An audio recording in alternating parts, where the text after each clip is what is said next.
बिस्मिल्लाहिर्रहमानिर्रहीम। आज हम क्लास मैट्रिक और आज जो क्लास हमारी है वो है फ़िज़िक्स। आज जो आप वीडियो देख रहे हैं वो है फ़िज़िक्स की। अब फ़िज़िक्स की हमारी न्यू बुक है, जो हमारी बुक लास्ट ईयर 2022 के अंदर रिलीज़ हुई थी। उसी बुक के क्वेश्चन आंसर्स और पूरे सॉल्यूशन इस चैप्टर के इंशाल्लाह हम देखेंगे। जो अंडरस्टैंडिंग है, एक्सप्लेनेशन है इस चैप्टर की, इंशाल्लाह इस पूरी वीडियो में आपको डिटेल में इस चैप्टर के टॉपिक्स की एक्सप्लेनेशन कराऊंगा, जितने भी हमारे पास इसमें टॉपिक्स आते हैं। और बहुत इजी वे में मैंने नोट्स बनाए हैं, बहुत इजी नोट्स आपको अवेलेबल है। ये नोट्स समझने के लिए आप वीडियो को पूरा अच्छे से देखो। पूरी वीडियो आप जब वॉच करोगे तो आपको अच्छे से चैप्टर समझ आ जाएगा। जब आपको ये चैप्टर समझ आ जाएगा तो आप इसके जो नोट्स हैं पीडीएफ फॉर्म में, वो आप लिंक से डाउनलोड कर सकते हो। डाउनलोड कर सकते हो आप। मैंने लिंक के अंदर नीचे डिस्क्रिप्शन के अंदर नोट्स का ऑप्शन दे दिया है। नीचे नोट्स की जो लिंक है गूगल ड्राइव का मेरा, वो मैंने आपको अब इसमें वीडियो के लास्ट में डिस्क्रिप्शन में रखा हुआ है, इसलिए आप वहाँ से वीडियो में डाउनलोड कर सकते हो। इंशाल्लाह जैसे जैसे मैं चैप्टर कराता जाऊँगा, मैं उसी साथ साथ आपको नोट्स भी प्रोवाइड करता रहूँगा। पीडीएफ के नोट्स आपको फ्री ऑफ कॉस्ट हैं। पीडीएफ के नोट्स के कोई चार्जेस नहीं देने आपने। फ्री ऑफ कॉस्ट आप वीडियो देख लो, वीडियो अच्छे से एक्सप्लेनेशन समझ लो और फिर डाउनलोड करके आप उससे लर्निंग कर सकते हो। लेकिन अगर आपको यही नोट सॉफ्ट कॉपी में चाहिए, प्रिंट फॉर्म में चाहिए, अगर आपको इसको प्रिंट कराना है तो आपकी मर्ज़ी, आप अपने किसी भी बुक शॉप से, आपके पास प्रिंटर अवेलेबल है, आप खुद भी प्रिंट करा सकते हो। और अगर किसी को प्रिंट फॉर्म में नोट्स चाहिए तो वो वहाँ से मुझसे कांटेक्ट करके अवेल कर सकता है। तो आप मुझे कांटेक्ट कर लोगे। जिस भी कराची में पूरे एरिया की किसी भी जगह पे आपको नोट्स चाहिए हो, दूसरे और भी सब्जेक्ट के, आपको सारे नोट्स अवेलेबल मिलेंगे प्रिंटेड फॉर्म में। सॉफ्ट कॉपी में भी किसी को नोट्स अवेलेबल नहीं है, किसी को चाहिए तो मुझसे कांटेक्ट कर सकता है। सही है, तो बिस्मिल्लाह करते हैं हम। चैप्टर नंबर 10 हमारे जनरल वेव प्रॉपर्टी चैप्टर है, इस चैप्टर के नोट्स से। सही है। क्वेश्चन नंबर 1 स्मॉल छोटे क्वेश्चन से शुरू किया। Define the following. तो सबसे पहली चीज़ वेव। वेव क्या है आपकी ज़रूरत में? वेव क्या है? वर्ड आता है मौजे, उर्दू में अगर आप याद रखो, या उर्दू में आपने सुना हो मौजे, लहरें बोलते हैं। तो इस तरह की आपको देखो फिगर नज़र आ रही है, कोई भी, जैसे ये फिगर नज़र आ रही है, ये है, सारी शेप्स जो है वो क्या है, वेव के। हर किसी में थोड़ी सी आपको शेप नज़र आ रही है चेंज हुई हुई। सही है, तो ये सारी आपके पास वेव्स हैं। वेव क्या है? A method of transport energy. Energy transport करने का, एनर्जी एक जगह से दूसरी जगह पहुंचाने का जो रास्ता है, जो ज़रिया बनता है, रास्ता नहीं बन सकते, ज़रिया बनता है, वो हमारी वेव बनती है। A method of transport energy from one point two another without transfer of matter, कि जिसके अंदर मैटर कोई ट्रांसफ़र ना हो। इस चीज़ को हम आगे एक सवाल में डिस्कस करेंगे कि मैटर ट्रांसफ़र नहीं होता, सिर्फ एनर्जी ट्रांसफ़र होती है जब वेव क्या करती है, एक पॉइंट से दूसरे पॉइंट पे किसी को लेके जाती है। सही है, तो अभी सिर्फ जो की पॉइंट्स हैं, जो डेफिनेशन है वो समझा रहा हूँ। फिर आपके पास सेकंड है क्रस्ट। एक क्रस्ट और एक ट्रफ, ये दोनों चीज़ों को साथ साथ देखो। देखो नीचे फिगर नज़र आ रही है, ये फिगर बनी है। इस फिगर को और थोड़ा सा डिफाइन करते हैं तो फॉर एग्जांपल एक लाइन है, इसमें अब मैं वेव ऐसे बना रहा हूँ, ये आपको नज़र आ रही है। अब अगर आप लाइन के ऊपर वाले पार्ट को देखो तो ये आपका कहलाता है क्रस्ट, और जो नीचे वाला पार्ट है वो कहलाता है ट्रफ। इससे ज़्यादा अच्छा आपको सामने समझ नज़र आई है, या तो इसको यूँ लाइन कर दूँ, तो ऊपर वाला क्रस्ट और नीचे वाला आपका ट्रफ कहलाता है। सही है, और जब एक क्रस्ट और एक ट्रफ मिलता है तो हम इसको बोलते हैं वन वेव। क्या बोलेंगे इसको? One wave. डिफाइन जो नज़र आ रही है definition, crest is a point on a surface wave where the displacement of medium is maximum, जहाँ डिस्प्लेसमेंट मैक्सिमम हो जो अपर पार्ट पे होती है, और ट्रफ जहाँ पर मिनिमम होती है। सही, एक ही वर्ड का फ़र्क है दोनों में, डेफिनेशन दोनों आसान है। फिर आ जाते हैं एम्पलीट्यूड। अच्छा, अब मैं एक डायग्राम आपको बना के दिखाता हूँ। देखो जैसे ये डायग्राम बना रहा हूँ वेव की। इस वेव को अगर आप देखो गौर से तो आपको कहीं नज़र आ रही है वेव बहुत ज़्यादा ऊपर तक जा रही है, कहीं आपको वेव नज़र आ रही है बहुत नीचे तक आ रही है। जैसे ये आ गए, तो इस पे देखो तो ये वाली जो वेव है वो आपकी कम है, ये वाली उससे ज़्यादा है, ये वाली सबसे कम नज़र आ रही है। तो जो सबसे ज़्यादा हाईएस्ट पॉइंट पे आती है, ग्रेटर होती है जिसका डिस्टेंस, जो ग्रेटर होती है वो हमारी किस में आती है? एम्पलीट्यूड। तो maximum displacement of vibrating body हमारा कहलाता है amplitude. The amplitude is the maximum displacement move by a point of vibrating body from rest point और मीन पोजीशन के, मीन पोजीशन मतलब इसके रुके हुए पॉइंट से जो इसका सबसे मैक्सिमम डिस्टेंस होगा वो इसका एम्पलीट्यूड होगा। यहाँ सारी वेव सेम है इसलिए मैंने आपको और डिटेल करने के लिए सामने डायग्राम समझा दी। फिर आगे आ जाते हैं हम कंप्रेशन। कंप्रेशन के लिए देखो दो फिगर्स आपको नज़र आ रही है, इन दोनों फिगर्स को देखो तो यहाँ पर सारे एरो एक ही जगह पे पॉइंट कर रहे हैं। इस वाली फिगर को अगर आप देखो तो स्प्रिंग को क्या है, हैंड की तरफ से दोनों तरफ से इनवर्ड पुश किया जा रहा है, दबाया जा रहा है। तो ये कोई भी चीज़ को पुश करना, कोई चीज़ पे फोर्स लगाना, प्रेशर अप्लाई करके किसी चीज़ को दबाना हमारे लिए क्या है, कंप्रेशन कहलाता है। सही, compression is a longitude, compression in longitudinal wave, this is a region where turns the coil और पार्टिकल और are closer together than average, के जो पार्टिकल्स होते हैं उनको एक दूसरे से करीब लाया जाता है कंप्रेशन में। सबसे आसान एग्जांपल आपको नज़र आ रही है स्प्रिंग की, सही है, या कोई भी बॉक्स वगैरह कोई भी चीज़ को आप अंदर की तरफ प्रेस करो तो कंप्रेशन कहलाएगी। सही है। फिर आपके पास कुछ टर्म्स है इसमें, time period, frequency, wave front. तो सबसे पहले टाइम पीरियड को करते हैं। अगर मैं वेव की बात करूं कि ये जो वेव है, फॉर एग्जांपल ये वेव है, ये कितने टाइम में एक कंप्लीट वेव करती है। जैसे ये एक क्रस्ट है और एक ट्रफ, मैंने आपको बताया एक क्रस्ट और एक ट्रफ मिला के वेवलेंथ बनती है। तो यहाँ से लेके यहाँ तक पहुँचने में वेव को जो टाइम लगेगा, मतलब एक कंप्लीट वेव का जो टाइम होता है वो कहलाता है time period. Time period is a time taken for one point on the wave to complete one oscillation, या वाइब्रेशन का वर्ड भी यहाँ पर आप लगा सकते हो कि एक वाइब्रेशन का जो टाइम होता है वो आपका क्या कहलाता है, टाइम पीरियड। फिर फ्रिक्वेंसी की बात करें तो 1 सेकेंड में कंप्लीट होने वाली, 1 सेकेंड के अंदर, 1 सेकेंड मतलब waves in 1 second, vibration in 1 second हमारी क्या कहलाएगी, फ्रीक्वेंसी। सिंपल डेफिनेशन या सिंपल वर्ड में याद रखना है तो वेव पर सेकेंड या 1 सेकेंड में पास होने वाली वेव आपकी कहलाएगी wave in 1 second is frequency, या frequency is a number of complete wave produced by source per unit time. और इजी मैंने आपको ऊपर समझाई। सही है। आगे आ जाते हैं वेव फ्रंट। वेव फ्रंट मतलब जो वेव का जो इमेजिनरी लाइन बनाई जाती है, जैसे ये जी बीच में लाइन बनाई है वेव को शो करने के लिए, वो वेव फ्रंट में आती है। The wave front is a imaginary line on a wave that join one all point that are on same face. सही। आगे आ जाते हैं रिफ्लेक्शन एंड रिफ्रैक्शन, दो डेफिनेशन है। इन टॉपिक्स को हम आगे ऑप्टिकल लेंथ वाले जो चैप्टर्स हैं उसके अंदर भी डिस्कस करेंगे, वहाँ पर लेंस से रिलेटेड करेंगे, यहाँ पर हम इसको वेव से रिलेट कर रहे हैं। सही है। रिफ्लेक्शन का मतलब होता है बाउंस बैक करना, टकराना और टकरा के वापस आ जाना, ये कहलाता है रिफ्लेक्शन।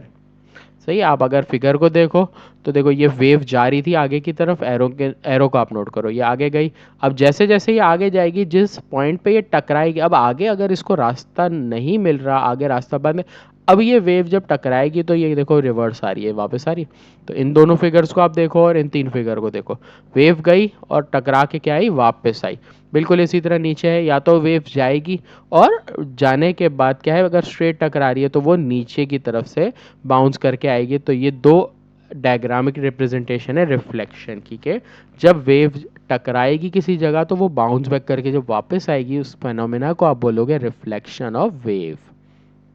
फिर है रिफ्रैक्शन, बेंडिंग। रिफ्रैक्शन का वर्ड जो आता है वो किसके कहलाता है, bending. When a wave enter from a region of deep water to a region of shallow water, मतलब डीप वाटर से कम वाटर के एरिया के बीच में अगर वेव टकराती है तो वो अपना रास्ता थोड़ा सा चेंज कर लेती है, वो बेंड कर जाती है कुछ सर्टेन एंगल से। देखो ये से वेव नज़र आ रही है जाती हुई। अब ये जब वाटर के अंदर हिट करी तो आप देख रहे हो वाटर के अंदर इसकी डायरेक्शन बजाय कि ये सीधी जाती, ये कैसे जा रही है, यूँ नीचे जा रही है। तो ये सीधी जाती जाती देखो ये बेंड हो गई है। तो ये बेंडिंग जो है वो आपकी किस में आती है, बेंडिंग जो डिफाइन की जाती है उसको आप बोल सकते हो रिफ्रैक्शन। तो ये आगे भी याद रखना है, अगले चैप्टर में हम इसको रिफ्रैक्शन को पढ़ेंगे। सही है। Diffraction of wave. अब एक स्ट्रेट पाथ है, फॉर एग्जांपल ले लो, अगर आपकी बात करो यहाँ लाइट है। अब अगर यहाँ से लाइट निकल रही है, सामने दीवार है, तो ये लाइट आगे ही नहीं जा सकेगी क्योंकि ये रास्ता नहीं है। अब अगर इसी एग्जांपल में आप क्या करो, बीच में एक होल रख दो। अब यहाँ से अगर लाइट की सोर्स लो, लाइट इमिट हो रही है, ये लाइट दीवार से तो रुक जाएगी लेकिन इस पॉइंट से ये आगे बढ़ेगी, तो यहाँ पर ये क्या है, लाइट शो होगी विजिबल इस तरह से। तो स्मॉल पाथ से या किसी ऑब्स्टिकल से लाइट का निकलना कहलाता है diffraction. The spreading of wave near an obstacle, के ऑब्स्टिकल से लाइट का निकलना, स्प्रेडिंग ऑफ वेव होना, वो क्या कहलाता है, डायफ्रैक्शन। देखो एग्जांपल नज़र आ रही है, ये वेव थी, इसको यहाँ से ऑब्स्टिकल से रास्ता मिला, एक और वेव बनाई है, दोनों को देखो ऑब्स्टिकल से रास्ता नज़र आ रहा है आपको, और उसके बाद ये यहाँ से बाहर निकल रही है। आगे है क्वेश्चन, क्वेश्चन नंबर यहाँ पर थोड़ा शायद क्वेश्चन नंबर बिल्कुल करेक्ट है, क्वेश्चन नंबर 3 पर आ गए हम, क्योंकि डेफिनेशन होती है ना। Differentiate between transverse wave and longitudinal wave, बहुत इंपॉर्टेंट टॉपिक है ये, एग्जाम के हिसाब से स्कूल वगैरह और टेस्ट वगैरह में बहुत इंपॉर्टेंट है, सही है। तो लॉन्गिट्यूडनल वेव, लॉन्गिट्यूडनल मतलब लंबाई, मतलब लेंथ वाइज कोई भी चीज़ लेंथ वाइज होती है तो लॉन्गिट्यूडनल वेव। ट्रांसफर वेव जिसके अंदर क्रस्ट एंड ट्रफ मौजूद हो, ऐसी वेव हमारी कहलाती है ट्रांसफर वेव। ऐसी वेव जिसके अंदर कंप्रेशन और रियर फ्रैक्शन, अगर आप देखो तो ये वाले पार्ट में आपको नज़र आ रहा है ये लाइंस करीब करीब है, ये वाले पार्ट पे देखो तो लाइंस दूर हैं, फिर आपके पास करीब आ रही हैं, फिर लाइंस दूर बन रही है, फिर करीब आ रही है, फिर दूर आ रही है, दूर और करीब इस तरह से हो रही है। तो यहाँ पर दो फेनोमेना आपको नज़र आ रहे हैं, यहाँ पर कंप्रेशन हो रहा है एक तो, जहां पर वेव का रास्ता पतला हो रहा है या लाइंस करीब करीब आ रही है उसको बोलेंगे कंफ्रेक्शन कंप्रेशन। उसके बाद रियर फ्रैक्शन,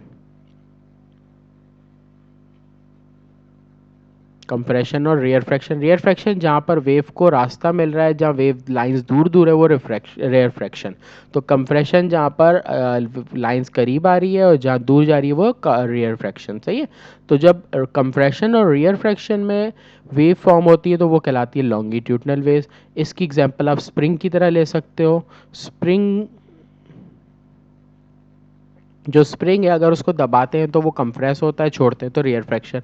इस तरह स्प्रिंग की कोई ऑब्जेक्ट है, फॉर एग्जांपल आप स्प्रिंग को, किसी बड़े स्प्रिंग को लो, किसी एक जगह पे फिक्स कर दो और दूसरी जगह से आप स्प्रिंग को खींच के अपनी तरफ से बाहर रखो, तो ये क्या करेगा, एनर्जी को ट्रांसफर करेगा एक फॉर्म से दूसरी फॉर्म में, सही है। तो ये आपके पास की डिफरेंस बिटवीन दिए हुए कि particle move in vibrate parallel to the direction, इसमें मूव करते हैं और इसमें मीडियम ऑफ वाइब्रेट परपेंडिकुलर होता है। Wave travel in the form of condensation and refraction या कंप्रेशन भी आ सकता है, सही। Wave travel in the form of crest and trough में होता है। One condensation and rear fraction constitute one wave होता है, और one crest and one trough इसमें वेव बनता है, पीछे बताया। They can not be polarise, they can be polarise. आगे आ जाता है अगले क्वेश्चन पे, क्वेश्चन नंबर 4 देखो आप।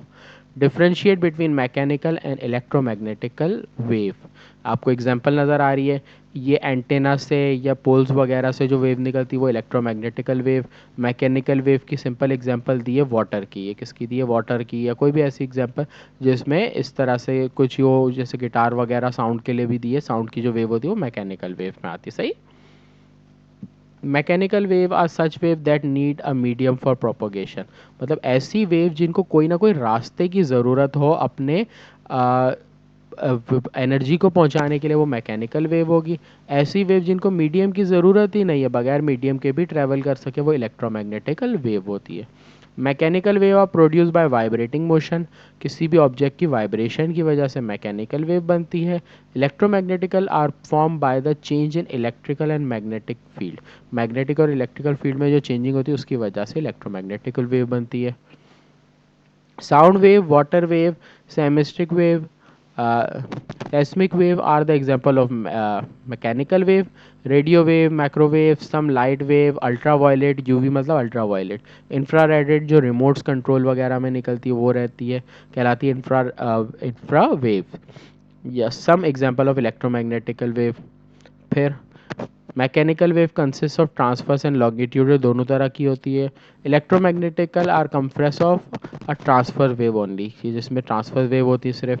Mechanical wave can not be travel through vacuum, मतलब ऐसी जगह जहाँ पर क्या है, वैक्यूम, खाली जगह, मतलब वैक्यूम जहाँ से एयर को रिलीज कर दिया जाए, एयर हटा दी जाए, वो जगह वैक्यूम कहलाती है, तो वहाँ पर मैकेनिकल वेव ट्रांसफर नहीं हो सकती। इलेक्ट्रोमैग्नेटिकल वेव जो है वो वैक्यूम में 3 एक्सपोनेंट 8, मतलब स्पीड ऑफ लाइट से, जो लाइट की स्पीड है, ये स्पीड ऑफ लाइट की वैल्यू है, स्पीड ऑफ लाइट से ट्रांसफ़र कर सकती है। Mechanical wave travel through their media at different speed depend upon the physical properties of respective medium.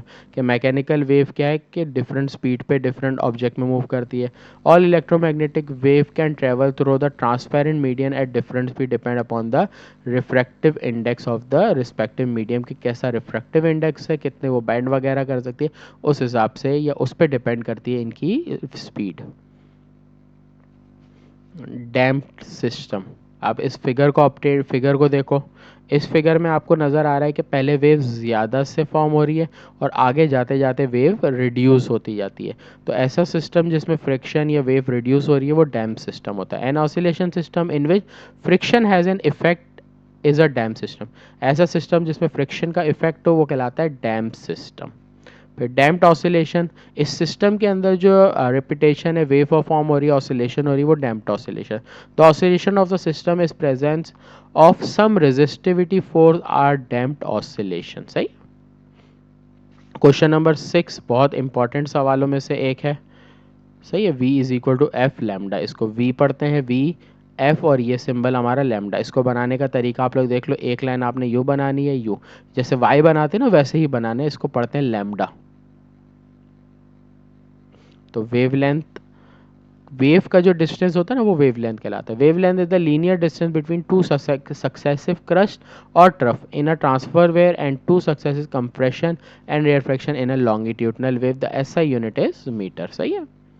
Wave की स्पीड, कि कितनी स्पीड से ये वेव मूव करती है, और इसकी डेरिवेशन एक है कि v is equal to F lambda. Formula कैसे आया। सही है।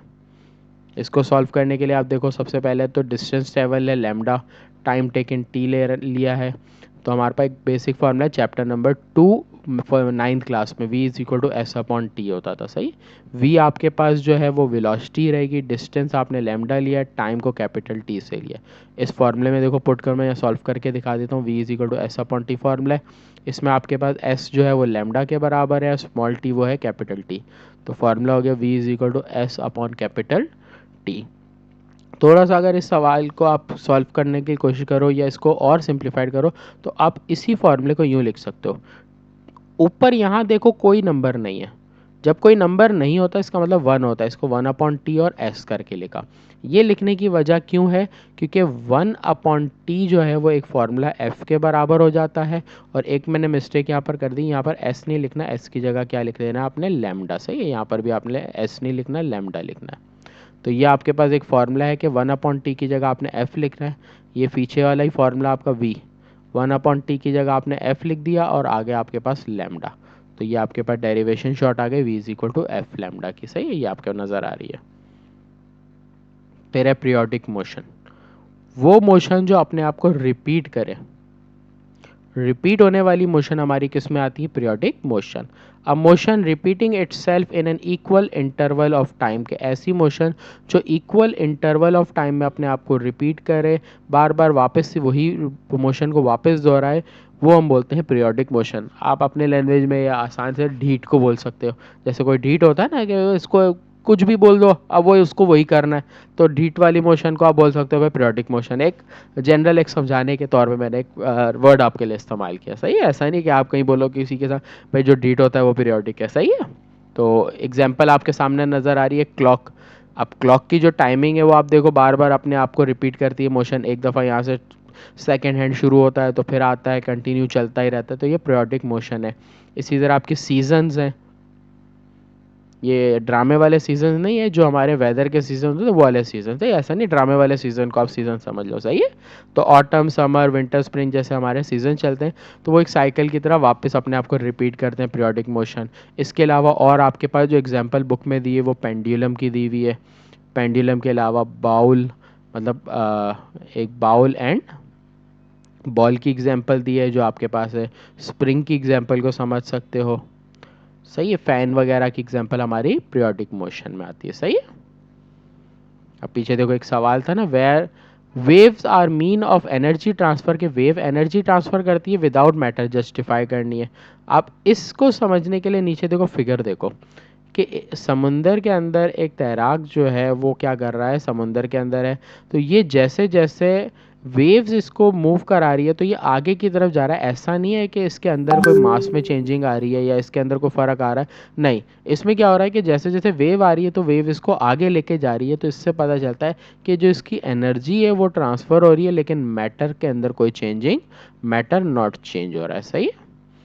तो एनर्जी इसको जो है वो क्या है, एक जगह से दूसरी जगह लेके जा रही है। आखिर टॉपिक आ गया रिपल टैंक। इंपॉर्टेंट है एग्जाम के लिए, लॉन्ग के अंदर एग्जाम में ये सवाल आ सकता है। सही है। Ripple tank and explanation and working. Ripple tank की डेफिनेशन देख लेते हैं। A ripple tank is a shallow glass tank of water use to demonstrate the basic property of wave. के वेव की जो प्रॉपर्टी है उसको डेमोन्स्ट्रेट करने के लिए या स्टडी करने के लिए जो ऑब्जेक्ट वगैरह यूज़ होता है, अपैरेटस वगैरह यूज़ होता है, वो एक रिपल टैंक होता है। सही। जब आप लोग फर्स्ट ईयर के अंदर आओगे, फर्स्ट ईयर की क्लास में, तो इस तरह का एक एक्सपेरिमेंट आप लोग प्रैक्टिकल्स के वक्त पढ़ोगे। सही है। अभी मैट्रिक में नहीं है आपका, लेकिन फर्स्ट ईयर में पढ़ोगे। सही। इसको अगर आप देखो तो आपको नज़र आ रहा है एक टेबल है, ये आपके पास सिंपल आपकी एक टेबल है। इस टेबल के नीचे की जो बेस एरिया नज़र आ रहा है वो एक ग्लास है, मतलब ग्लास, ट्रांसपेरेंट ग्लास है, जिसकी वजह से आपको ऊपर की चीज़ और नीचे की चीज़ के बीच में गैप नज़र आ रहा है, खाली नहीं है। सही है। इसके ऊपर, ग्लास के ऊपर क्या रखा है, ऊपर टेबल है, टेबल ग्लास है टेबल के सरफेस पे। उसके बाद इस ग्लास के ऊपर वाटर लिया हुआ है, लिक्विड लिया है। इसके अलावा एक यहाँ पर ये मशीन वगैरह नज़र आ रही है। मशीन क्या है, ये वाइब्रेशन, जो वाइब्रेशन होती है उसको ऑब्टेन करने के लिए ली जाती है। ऊपर से लाइट है। सही है। तो जब वाइब्रेशन और यहाँ पर ऑन की जाती है, जब इसमें ऑसिलेशन पैदा होती है, पीरियोडिक मोशन पैदा होता है, तो जब लाइट यहाँ से गुजरती है तो जैसे जैसे यहाँ पीरियोडिक मोशन होता है, यहाँ पर उसकी ऑब्टेंड होती है, एक पैटर्न ऑब्टेंड होता है वे का। वेव्स का जो पैटर्न ऑब्टेंड होता है, ये ऑब्टेंड करने के लिए हम इस तरह की रिपल डिवाइस को यूज़ करते हैं। सही है। तो आपको बेसिक फेनोमेना समझा दिया है, जो इसकी वर्किंग वगैरह में लिखा हुआ है। सही है। आगे कुछ क्वेश्चन रह गए। Characteristic of simple harmonic motion, जो पीरियोडिक मोशन है ना, पीरियोडिक मोशन को हम क्या बोलते हैं, सिंपल हार्मोनिक मोशन, शॉर्ट में लिखते हैं SHM, सिंपल हार्मोनिक मोशन। सही है। इसमें हमारे पास है a restoring force must be act, ऐसी चीज़ जो ऑब्जेक्ट को वापस अपने मीन पोजीशन की तरफ ले जाए, वो रीस्टोरिंग फोर्स कहलाती है। Force must be accelerate in the direction opposite to the displacement, के फोर्स जो है एक्सेलरेशन अपोजिट डायरेक्शन में होनी चाहिए या डायरेक्टली प्रोपोर्शन टू डिस्प्लेसमेंट हो। The system must have inertia, system में इनर्शिया होना चाहिए, मतलब जो हमारा फर्स्ट लॉ ऑफ मोशन है वो अप्लाई होना चाहिए, फर्स्ट लॉ। तो यहाँ पर फर्स्ट लॉ ऑफ मोशन जो है ना हमारा, वो हमारा लॉ ऑफ इनर्शिया भी कहलाता है। SHM, simple harmonic, is a type of oscillatory body, जो ऐसा मोशन जो अपने आप को वाइब्रेट करे, वेव कंसिडर करे, वो तो ऑसिलेटरी में आता है। It is a particular case of periodic motion, के एक पर्टिकुलर केस है पीरियोडिक मोशन का। सही। आगे आ जाते हैं क्वेश्चन नंबर 11 पे। What are the force acting on simple pendulum. Simple pendulum पे कौन कौन सी फोर्स लगती है। सिंपल पेंडुलम का आपको बेसिक यहाँ नज़र आ रहा है, मैं आपको फिर भी समझाता हूँ। फॉर एग्जांपल, एक अपर सपोर्ट आप लो, उस सपोर्ट के ऊपर आप थ्रेड को या धागे को या कोई भी रोप वगैरह की चीज़ लो, नीचे कोई मास वाली ऑब्जेक्ट, फॉर एग्जांपल बॉल ले लो। अगर आप इसको इस तरह से हैंग करो, हैंग करने के बाद इसको एक पॉइंट पे, फॉर एग्जांपल इस पॉइंट पे आप ले आओ, इसी मास वाली ऑब्जेक्ट को आप इस पॉइंट पे ले आओ। तो इमेजिनरी लाइन ड्रॉ कर लेता हूँ मैं यूँ। अब जब यहाँ पर आप ला के इसको होल्ड करके रखोगे, पहले आपने होल्ड किया, उसके बाद देन आपने रिलीज़ कर दिया इसको। जब आप इसको रिलीज़ करोगे तो ये यहाँ से गुजरता हुआ वापस इधर आएगा और इधर रुकेगा नहीं, फिर ये वापस इस तरफ जाएगा। फिर इसकी मोशन फॉर एग्जांपल इस तरह से आपको नज़र आ रही होगी, और ये अपनी मोशन को यहाँ ले जाने के बाद फिर वापस से यूँ लेके आएगा। तो ये मोशन अपनी कंटिन्यू रहेगी। तो इस तरह की मोशन हमारी ये पेंडुलम की है, और इस पेंडुलम पे लगने वाली फोर्सेस को और डिटेल में यहाँ सामने समझा रहा हूँ। अब फॉर एग्जांपल ये जो बॉल होती है ना, ये बॉल, इस पे मास होता है। फॉर एग्जांपल ये इक्विलिब्रियम, इसकी मीन पोजीशन, इक्विलिब्रियम मतलब मीन पोजीशन। सही। यहाँ पर इसके मास की जो बात करें, कि किसी भी ऑब्जेक्ट का वेट हमेशा नीचे की तरफ एक्ट करता है, बिल्कुल स्ट्रेट जो आ रहा है वहाँ इज इक्वल टू mg। फिर इसके कंपोनेंट लिए एम जी कॉस थीटा और M G sine theta parallel और परपेंडिकुलर। तो ये इसके फोर्स कंपोनेंट होते हैं। फिर जब ये आगे जाता है तो ये लिया कि M G cos theta tension के बराबर होता है, जो वेट के बराबर होता है, और एम जी इसके वेट के इक्वल होता है। सही है, तो ये चीज़ें हैं, ज़्यादा डिटेल आपकी नहीं है, इसलिए जो आपके कोर्स में है वो किया है। इंशाल्लाह आगे जो फर्स्ट ईयर वगैरह में आप क्लास में जाओ तो आप इसको डिटेल में पढ़ोगे। सही है, इसको भी आप प्रैक्टिकल्स के वक्त वेरीफाई करोगे। प्रैक्टिकल्स जब आप करोगे ना, उसमें ये दोनों चीज़ें आप पूरी एक्सपेरिमेंट से बताओगे कि लेंथ का कोई असर आता है या मास का। तो अभी तो आपको पता होना चाहिए कि लेंथ के चेंजिंग से चेंजिंग आती है। लेंथ जैसे जैसे चेंज होती है टाइम भी चेंज होगा, टाइम में भी चेंजिंग आएगी, क्योंकि लेंथ और जो लेंथ ऑफ पेंडुलम है और टाइम ऑफ पेंडुलम दोनों डायरेक्टली रिलेट करता है। Simple pendulum provide affected by length and gravity, के अफेक्ट करता है कैसे, लेंथ और ग्रेविटी से। मास की बात करें तो इसमें नो चेंज, कि मास के चेंज होने से कोई फर्क नहीं आता। The periodic motion is independent of mass and amplitude, के मास और एम्पलीट्यूड के चेंज होने से कोई डिफरेंस नहीं आता। सही है। With the help of diagram, explain simple harmonic motion of ball and bowl system. इस एक्सपेरिमेंट को आप घर पे कर सकते हो। एक बाउल लो, एक बॉल को यहाँ ला के रिलीज़ करो। अब जैसे यहाँ से रिलीज़ करोगे बॉल यूँ जाएगी, फिर वापस से यूँ आएगी, यही मूव करती रहेगी। तो आपको नज़र आ रहा है कि ए पॉइंट से बॉल रिलीज़ हुई, इक्विलिब्रियम मीन पोजीशन से गुजर के बी पे गई और फिर ये वापस आई। तो मीन पोजीशन इक्विलिब्रियम पे इसका जो वेट होगा वो W is equal to M G और होगा। तो मोशन ऑफ बॉल और आपको नज़र आ रहा है। सही है, तो ये आपके पास क्वेश्चन था लास्ट। यहाँ तक आके हमारी चैप्टर की एक्सप्लेनेशन कंप्लीट हो जाती है। Chapter number 1 explanation complete. Explanation हमारी हो गई कंप्लीट। वीडियो अच्छी लगी हो तो लाजमी लाइक कर लीजिएगा, और साथ साथ एक बटन होता है यहाँ पे सब्सक्राइब का, सब्सक्राइब का बटन क्लिक कर लीजिएगा, और यहाँ पर एक बेल आइकन होता है जिसको आपने क्लिक कर देना है, जिसकी वजह से आपको मेरी नई आने वाली वीडियो फ़ौरन पता चल जाएगी। इंशाल्लाह आप जल्द उस वीडियो को देख के अच्छे से लेक्चर को समझ सकते हो, और जिससे आपके ग्रेड्स जो हैं वो अच्छे आएंगे इंशाल्लाह। आप मेरी वीडियो को फॉलो करते रहो, तो लाजमी इंशाल्लाह जब आपके बोर्ड के पेपर होंगे, जब आप इसको पेपर में अप्लाई करोगे चीज़ें पढ़ के, तो आपके इंशाल्लाह ग्रेड्स अच्छे आएंगे। बाकी वीडियोस भी मेरी है, मैथ्स की मैंने अपलोड की हुई है, मैथ्स की आप वीडियो देख सकते हो। मैथ्स के रिलेटेड आपको कुछ भी समझना हो आप वहाँ से समझ सकते हो। इसी तरह क्लास 9th के अंदर 9th क्लास का कोई स्टूडेंट है उसको भी आप बता सकते हो। 9th क्लास की फ़िज़िक्स के भी मैंने लेक्चर अपलोड कर दिए हैं, मैथ्स के भी अपलोड कर दिए हैं, और केमिस्ट्री के भी अपलोड इसमें आपको मिल जाएंगे। सही है, आप मास्टर कोचिंग सेंटर का यूट्यूब चैनल देख रहे हैं, और मैं आपका टीचर मास्टर कोचिंग सेंटर, और मैं आपका टीचर सलमान आरिफ आज आपसे अल्लाह हाफिज़ ले लेता हूँ, और इंशाल्लाह नेक्स्ट वीडियो में मिलते हैं। सही है, तो अल्लाह हाफिज़।